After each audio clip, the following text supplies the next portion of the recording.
My name is Kyle Lawrence, and I'm the Executive Director of the Shenandoah Valley Bicycle Coalition. The coalition does a wide range of activities that help further walking and biking, and that's everything from building and maintaining trails, and also advocating for greenways, bike lanes, sidewalks, and safer places for people to walk and bike as part of their daily lives. So the Shenandoah Valley is a really amazing place to bike and to recreate, to walk, to hike.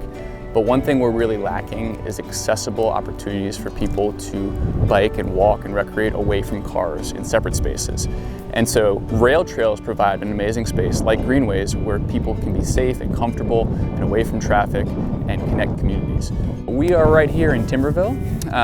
We're right along the North Fork of the Shenandoah River, the railroad behind us here.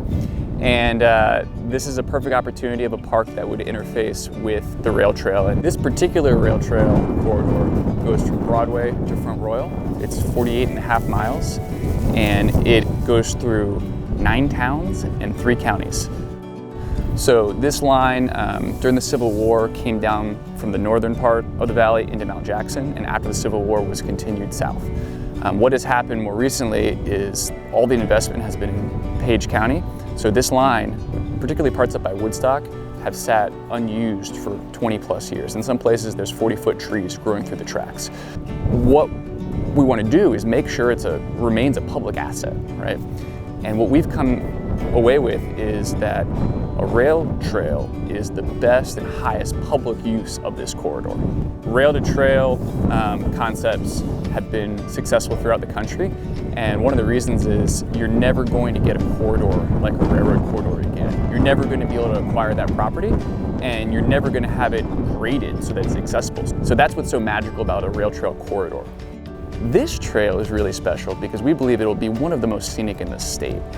One of the things that's really cool is being down in the valley, you have views outward to the mountains, but you're not pinched up in the mountains like, say, the Greenbrier Trail in West Virginia. So expansive views of the Massanutten Mountains and the Alleghenies, lots of crossings of the North Fork of the Shenandoah River, and then going through these small towns is the other thing that makes it really unique. Going through 9 towns and communities.